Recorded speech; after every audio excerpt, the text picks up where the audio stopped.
Day 5 of Carolina Panthers training camp was filled with surprises. I was surprised that the weather was so favorable. I was also surprised with that favorable weather that practice was so short. What also surprised me is how Bryce Young came out swinging after having a rough day yesterday. I had a lot of questions about it. I wanted to see how he performed.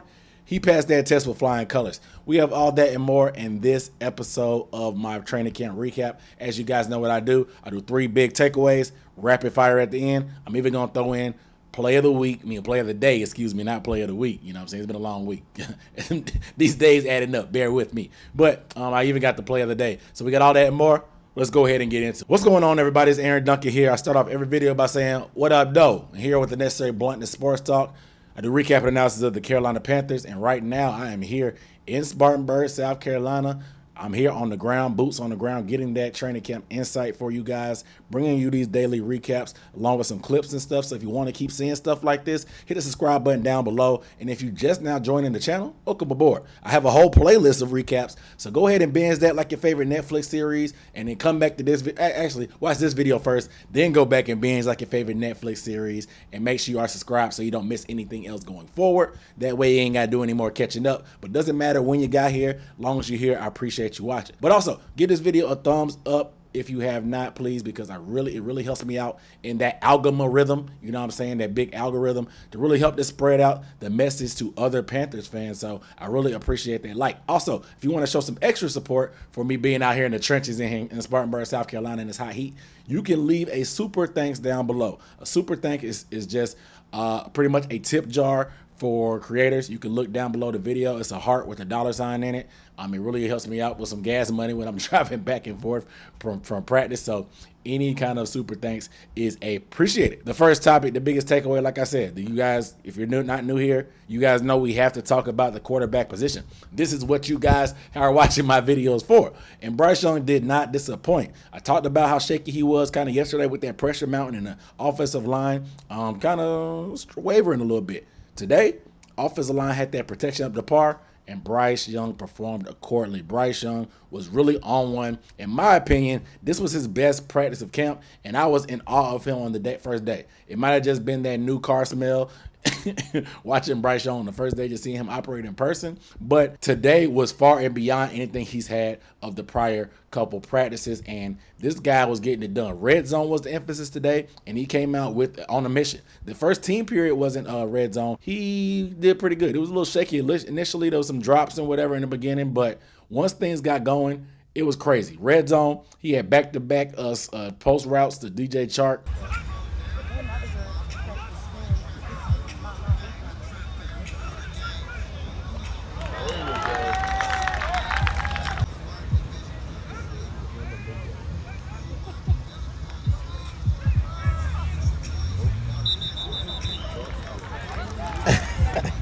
In the end zone. Yes, those two are hooking up again. Wherever you heard that before, that relationship seems like it's going to be crazy. I guess it pays off of DJ Chark asking all them crazy questions about Bryce and figuring out he was a DoorDash driver. That type of chemistry seems to be rolling on to the field, and quiet as kept, DJ Chark may be your wide receiver 1 here in Carolina. You know what I'm saying? We knew how good he was. The question was just about his health, but DJ Chark and Bryce have been developing that chemistry. Bryce Young, tight window throws. Frank Wright talked about after practice how they want Bryce to start experimenting and trying different things today and trying to see what he can fit in certain windows. This is practice. This is when you get those kinks out. Don't try to be perfect and not throw picks.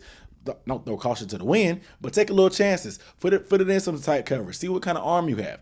And that's kind of what he was doing. The only interception he threw was to Ian Thomas, trying to attempt for Ian Thomas. He threw a little bit high, but he was late, and Keith Taylor undercut it and got that interception. Besides that, a fairly clean practice. Bryce Young has that little quick release when he wants to, and he also changes up the tempo. He'll have that little slow drop, and then all of a sudden, he's throwing darts in there. And I had questions about his zip looking at him and evaluating him coming out of college because he doesn't have the strongest arm. You guys know that, but I wanted to see what he could do trying to squeeze passes into certain areas.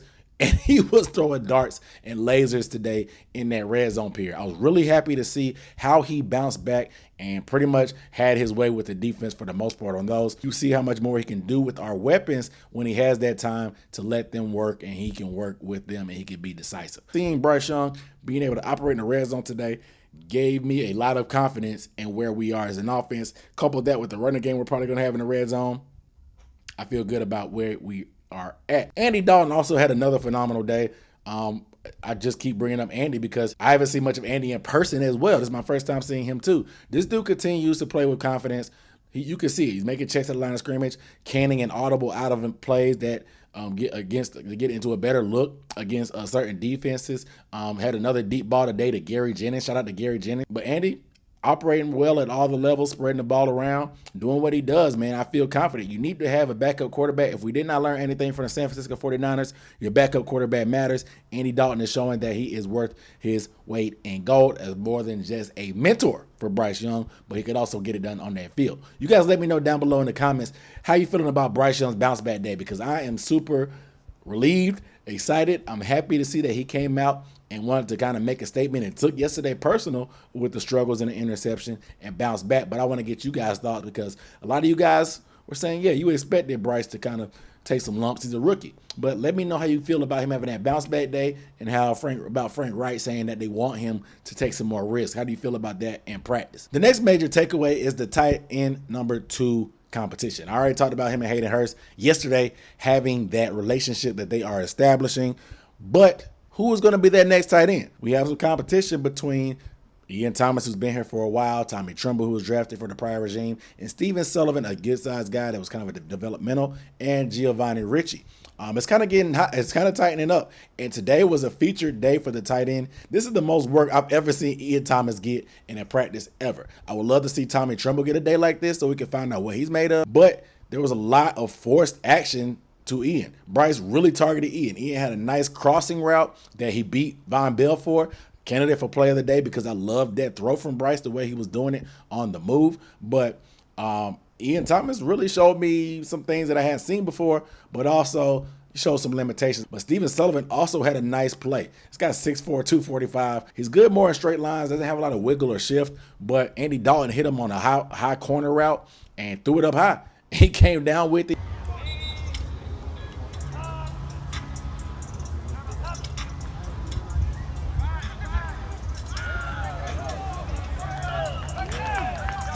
Really using that size and athleticism and that length that you see when you see a guy with that much potential in Steven Sullivan. So I was happy to see Sullivan get that work.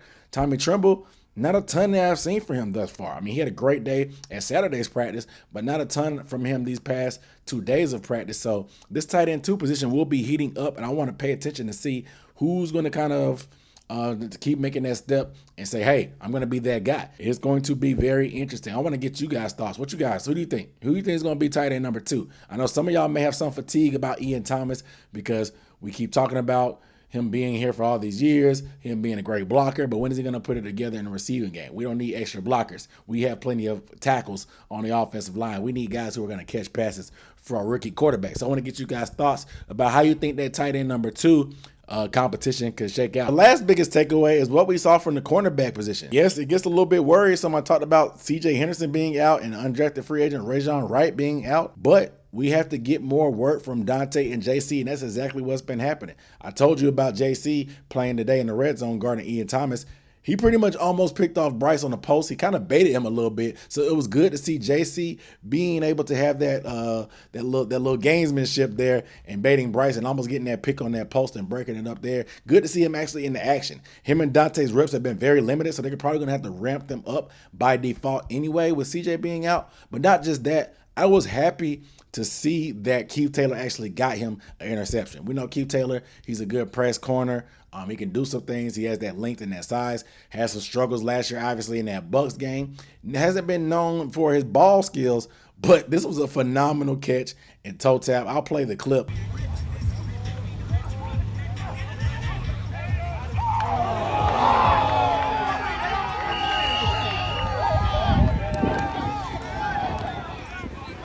Because it was amazing. It's something we haven't really seen from Keith in terms of high pointing the ball, toe tapping, really showing those ball skills and instincts as a cornerback.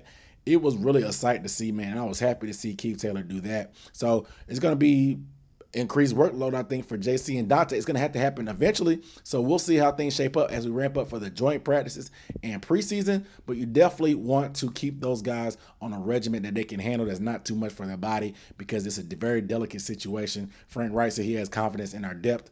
I feel pretty good about it too. We'll see what the length of time that CJ Henderson will be out. But for right now, I feel pretty confident in the guys we have in there now and their ability to kind of step up and make some plays. So let's go ahead and get to the play of the day. Honorable mention, of course, goes to Keith Taylor on that interception. Like I said, it was nice. I already showed it to you, but it was nice. Toe tapping on the sideline, out elevating Ian Thomas, stepping in front and getting that Bryce Young pass. Bryce was late on that, so got to give him to that. But I hate to do it 2 days in a row, but the play of the day has to be Andy Dalton on another deep ball to Gary Jennings. Outside shot to Gary Jennings, dive and laid out for it. Outside shot, it was great.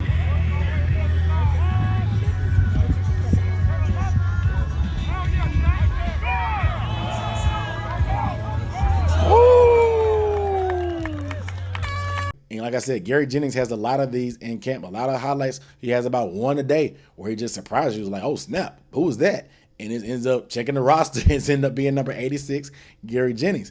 Once again, Andy Dalton with another deep ball, giving his guy a chance one-on-one. It was a beautiful thing, and I loved the play from those two. Another honorable mention has got to be that Bryce Young throw to Ian Thomas, stepping up in the pocket. Not even really stepping up. He was literally on the run and running forward, completely forward, and he let the ball go, hit Ian Thomas in stride, beating the outstretched hands of Von Bell, excuse me. But it was a beautiful play right there. I'll let it roll.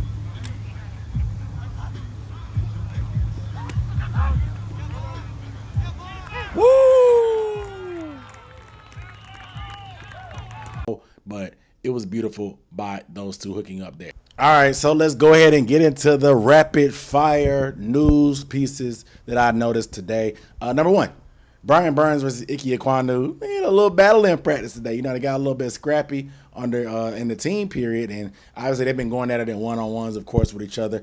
Iron sharp is a true definition of iron sharpening iron. Ike's holding his own at some points. Of course, Brian is going to beat him a few times as well. This is what you want, though. It's been a good little battle between those two, and it's going to be something that I'm going to keep paying attention to and keep enjoying in practice as well. Next up, Deion Jones is going to be rocking Brian Burns' old number 53. That's a weird number. I think once some cuts happen, we get to that final 53-man roster. He'll probably change numbers, of course, but he just said in his press conference, he's not worried about the number right now. He's worried about that playbook because he just got here and he was already getting some first-team reps in rotation.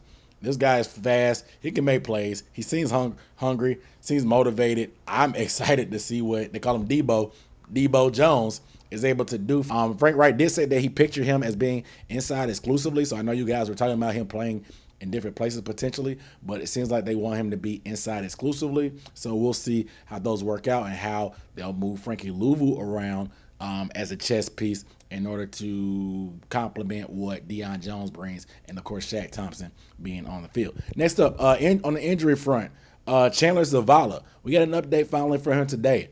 Frank Wright said that they expect Zavala to be later this week to probably get back on the field a little bit to a certain extent, or maybe early next week. So what does that mean? Does that mean just probably going through individual only, not doing any one-on-ones or anything crazy? Probably, because he had a soft tissue injury, hamstring. They want to ease him back into things, of course. Don't want to put him in full go right away. So pay attention to Zavala getting back on the field next week, battling for that guard position with K. Mays, and, of course, Brady Christensen, of course, to see what happens there. I'm really excited to see what Zavala can do. Hopefully, he'll be on the field before training camp, so I actually see him with my own eyes and give you guys a scoop on how he's doing. Drops were heavy today. There was a lot of drops. My count, there was Giovanni Ritchie had 2. Adam Thielen dropped the dime that brought Bryce through. Shi Smith had one, of course, on a drag route. Mingo had one that was a nice pass from Bryce that I thought was good. And TMJ fumbled himself. So, like, ball handling was tough today. Even Spencer Brown had one as well. I forgot about that during the red zone drill too. So, drops were crucial. And they were like backbreakers because the offense really had some things going today. And Bryce was really building his confidence. But those drops, man, we got to get them out of your system. Glad he was in practice, not in the game, but hopefully we can get past that. Another thing I noticed that nobody's really asking too much about, Thomas Brown has really been on the walkie-talkie in Bryce Young's ear calling the plays. Now, we know that Frank Wright said that he'll probably start off calling the plays early on during the season, and then he'll give it up eventually. When that happens, he didn't really specify. Nobody in the media has really rehashed that to see what the deal is, because I haven't seen Frank Wright calling any plays whatsoever. A lot of these concepts in the offense look like McVay stuff, and it's Thomas Brown for the most part who has that relationship with McVay. So it looks like Thomas Brown's playbook. Looks like Thomas Brown's calling the plays since he's on the walkie-talkie exclusively. Did something change that we didn't know about? I'm not in the press conferences to be able to ask that question. Hopefully we'll get that answered from the media to see if anything changed on that status. So I'm not sure what's going to happen there in the future. Transactional moves. John, I don't want to say Penissi. I don't know. I don't know. Not penicillin. Not I don't know. He was cut. He was a D lineman. He failed physical. Kept getting injured. It was just Frank Wright seemed disappointed that he really couldn't get things together because they were kind of rooting for him, but those injuries really got the best of him. And also Aaron Mosby, a linebacker. We had to make 2 cuts today to get under that 90-man roster requirement because of the addition of Thurman and Deion Jones, who are on the team now. Thurman was actually in there, got a little bit of playing time. I saw him tag off in the backfield one time, made a little decent play today. So pretty good from Thurman overall. Last but not least, the legends were in the building. Luke Kuechly, Wesley Walls, Bill Polian were all at practice today. 3 guys with ties to the Panthers organization, of course. Chris Gamble, the great corner, was even there on this past Saturday. The vets are really starting to come around more, man. It's people are hearing the hype coming out of Spartanburg. They want to come see for themselves. They want to come lay eyes on what's going on. I love the excitement. I love the nostalgia. I love everybody coming back, bringing things back together from a time where it seemed like our vets and former players were kind of trying to stay away.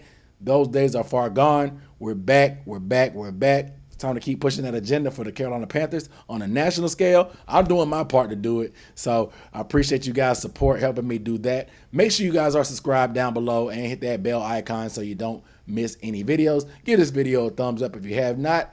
Make sure you watch the rest of that playlist and binge on it. If you missed anything, I'm Aaron Duckett signing off. I'll see you next time. Peace.